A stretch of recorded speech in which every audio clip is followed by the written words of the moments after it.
Everyone welcome back to my new blog. કેમ છો? I hope કે તમે બધા જ મજામાં છો. અત્યારે વાગવામાં થઈ ગયા છે 4 અને હું છું બહુ એક્સાઇટેડ કેમ કે અર્પિતનો બર્થડે છે અને ડેકોરેશન કરવાનું છે. તો ફટાફટ કેક લેવા ગઈ હતી આજે અને કેક લેવા ગઈ ને તો અચાનક જ માનસી ભાભીનો ફોન આવ્યો હતો કે અર્પિતભાઈ સાથે વાત કરાવું છે.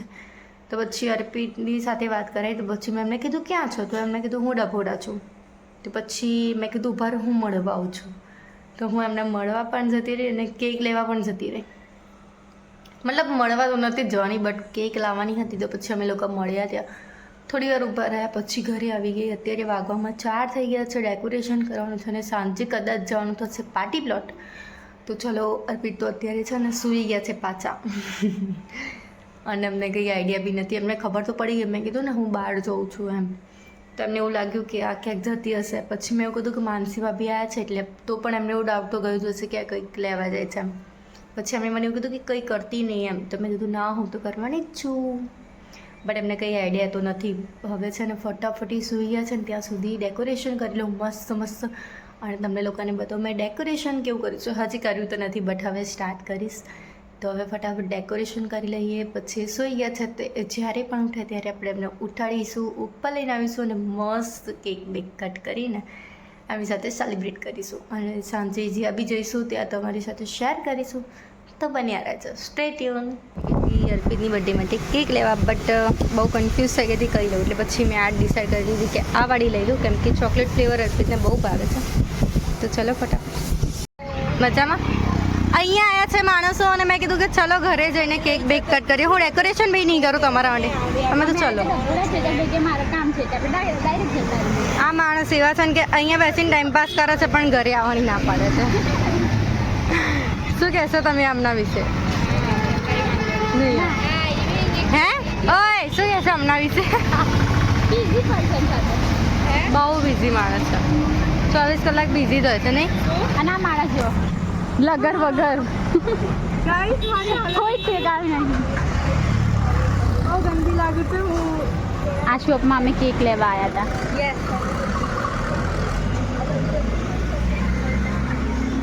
તાર પણ ડેકોરેશન નથી કર્યું, ખાલી નોર્મલ ડેકોરેશન કર્યું છે. અને આ રીતે બસ હેપી બર્થડે લખ્યું છે અને આઈ લવ યુ લખ્યું છે. બીજું કશું જ નહીં કર્યું બસ. અને દીવા મૂકી દીધા છે કે અર્પિત આવે એટલે મસ્ત કેન્ડલ જલાવવાની છે. હજી તો એ આરતીમાં ગયા છે અને હું ઘરે રેડી થવાય છું. તો ચલો ફટાફટ રેડી થઈ જાઉં. હું થઈ ગઈ છું મસ્ત મજાની રેડી. અને અર્પિત છે ને હજી આરતીમાં જ છે. હજી આરતીમાંથી નથી આવ્યા, બટ આરતીમાંથી આવશે પછી આપણે એમને પૂછીએ કે ડેકોરેશન કેવું લાગે. અને પપ્પા મારો બ્લોગ જોઈ રહ્યા છે. પપ્પાને શરમ આવી. તો કંઈ નહીં, અર્પિત આવે એટલે આપણે એમને પૂછીએ કે ડેકોરેશન કેવું લાગે.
જમીને હું આવી ગઈ છું ઘરે અને હજી કેક કટિંગ તો બાકી જ છે, જે વિચારું છું ને.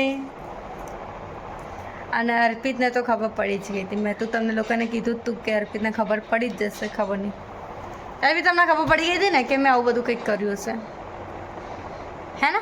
હા તો બોલો. બ્લોગમાં તમને કેમ હા સંભળાય સામેવાળાને? અને અત્યારે એટલા બિઝી છે ને અર્પિત કે આમ સામે બી નથી જોતા, આમ પણ નથી કરતા.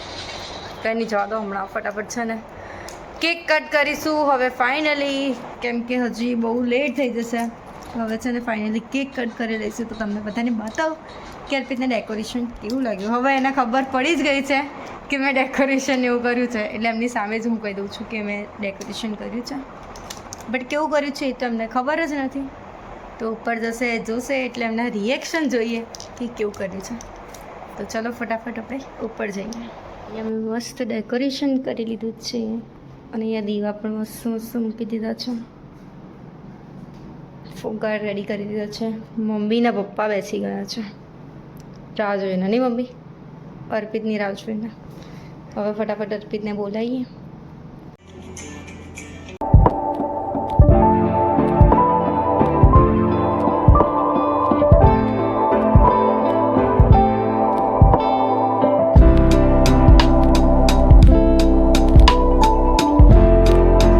અને કેક બી મસ્ત કરી છે. તમારી ફેવરેટ ફ્લેવર બોલો કશું. થેન્ક યુ કહી દો બધાને. Happy birthday to you, happy birthday to you, happy birthday to dear Arpit, happy birthday to you.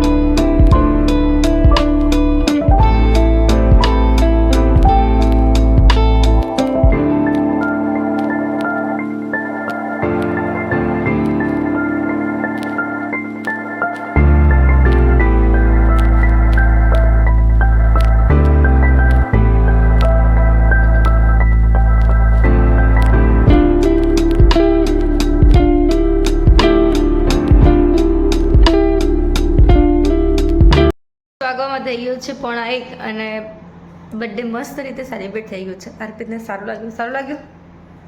હા એવું બોલો. યસ એટલે હા.